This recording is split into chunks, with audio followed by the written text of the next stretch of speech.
comment la haute magie peut apporter guérison et paix intérieure. Et où est-ce que ces éléments, ces 4 éléments sont une clé élémentaire pour accéder à la connaissance de cette haute magie. Dans cette vidéo, je vais vous transmettre des clés, des pistes pour aller vers la connaissance de ces 4 éléments afin de pouvoir les rééquilibrer. Le premier des secrets dans la haute magie, c'est qu'il n'y en a pas. En fait, tout est révélé pour qui sait entendre. Dans des récits, dans des contes, dans les films, dans toutes des histoires, dans des textes anciens. Quand nous souhaitons notre santé, quand nous souhaitons avoir un pouvoir créateur, nous l'avons en nous. Et pour ça, il faut savoir, dans un premier temps et dans une première étape, savoir de quoi nous sommes faits, de quels éléments nous sommes composés, car ces 4 éléments composent l'univers entier, et nous y compris. Un des premiers objectifs de la haute magie est d'avoir une maîtrise de notre propre pouvoir créateur sur notre vie, sur notre santé, sur notre corps. Et pour ça, quand nous savons quelles sont ces compositions de nous-mêmes, que nous savons qui nous sommes, nous pouvons accéder à ce pouvoir créateur. Donc dans ces 4 éléments, je vais vous donner quelques pistes. Par exemple, la terre, quand quelqu'un est dominé par cet élément-là de la terre, ça va être quelqu'un qui va être un pilier sur lequel on compte. C'est quelqu'un qui va être terre à terre. Une personne qui va être très centrée, qui va être le pilier autour duquel la tempête peut faire rage, mais il ne bouge jamais. Il va être stable. Il va être aussi dans la capacité d'accueillir, de beaucoup accueillir beaucoup de tempêtes autour de lui. Il peut les prendre, les recevoir, tellement il a la puissance de cette stabilité. Et dans son excès, c'est quelqu'un qui va se montrer obstiné, têtu, fermé au changement. Quelqu'un qui va être dans la stagnation, qui va peut-être même procrastiner. Ou quand on est dominé par l'eau, on est quelqu'un qui coule, quelqu'un qui est fluide, quelqu'un qui est très dans la sensibilité, très sensible, et notamment sensible dans les relations, quelqu'un qui va chercher même à avoir de l'union, à réunir, quelqu'un de clanique, dans le partage, dans la sensation également. C'est quelqu'un qui va être souple et qui va beaucoup percevoir. Et dans son excès, on va être quelqu'un qui va être dans l'appréhension de la sensation. Quelqu'un qui va appréhender la douleur. Quelqu'un qui va se laisser porter. C'est une personne qui, dans son excès d'eau, va être dans la tristesse, voire même la déprime. Va finir même par être dans le refus de la sensation et de l'émotion. Et avoir des tensions, notamment au niveau du ventre. Pour l'élément de l'air, ce sont des personnes très aériennes, donc qui sont très vives surtout dans l'intelligence, dans la réflexion. Des personnes qui adorent apprendre et qui adorent enseigner. Des personnes qui sont très sociables, très affables. Et voire même dans leurs excès, trop affables. Et qui vont chercher à séduire. Ce sont des grands charmeurs, les aériens. Dans leurs excès également, ce sont des personnes qui, dès qu'ils sont dans leur système de défense, bien l'aérien, lui, va se retrouver dans ses nuages. Il va se fermer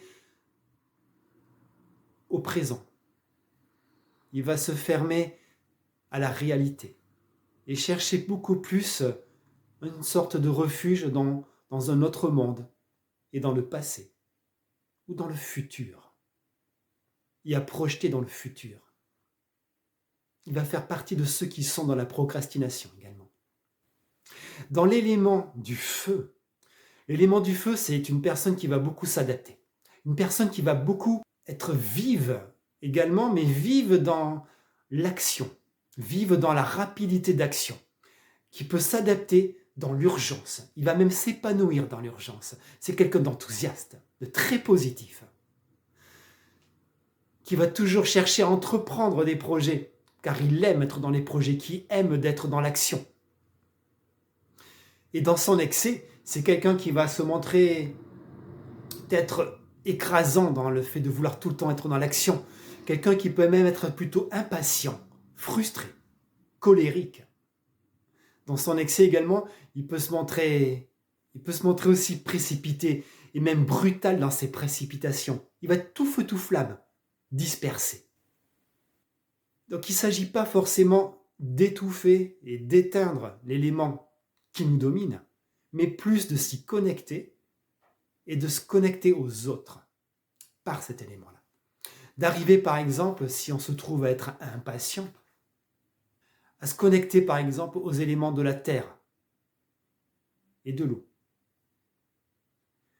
À l'élément de la terre qui est beaucoup plus patient, qui ralentit, et à l'eau qui va par exemple laisser beaucoup plus couler les frustrations.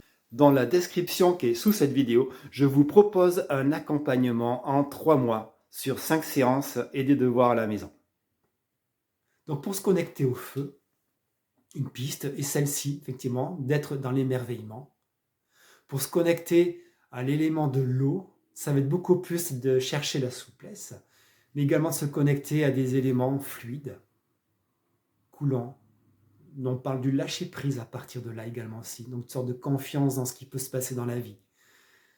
Et de s'ouvrir à la sensation, en sécurité.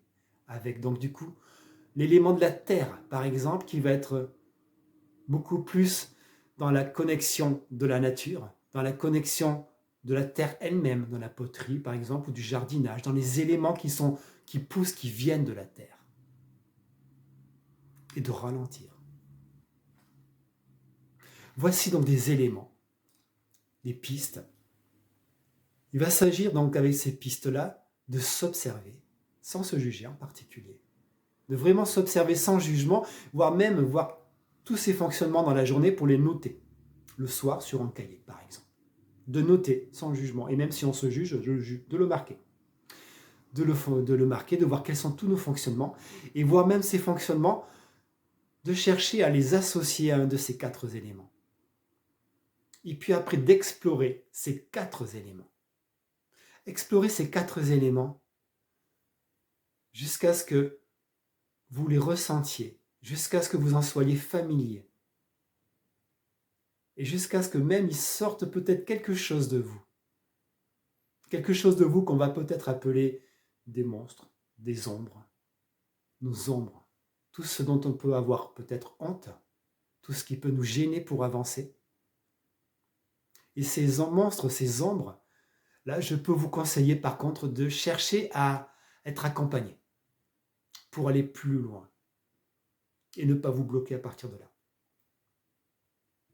En deuxième étape, à se sentir en entier. En troisième étape, il va s'agir de se centrer sur soi, sur qui on est. En quatrième étape, il va s'agir de recevoir et donc de s'ouvrir pour ça, notamment à ce niveau-là, physiquement, dans le corps, d'ouvrir notre énergie, de décontracter notre nerf vague ventral. En cinquième étape, il va s'agir d'invoquer vos puissances, vos alliés spirituels, votre puissance personnelle à vous, votre point de santé fondamental, pour ensuite porter une intention qui va peut-être être celle de la guérison, de la paix intérieure, une intention qui va vous permettre, à cette 7e étape, de manifester votre pouvoir créateur là où vous le souhaitez. Et à partir de là, vous laissez voir ce qui se passe. Vous observez sans juger.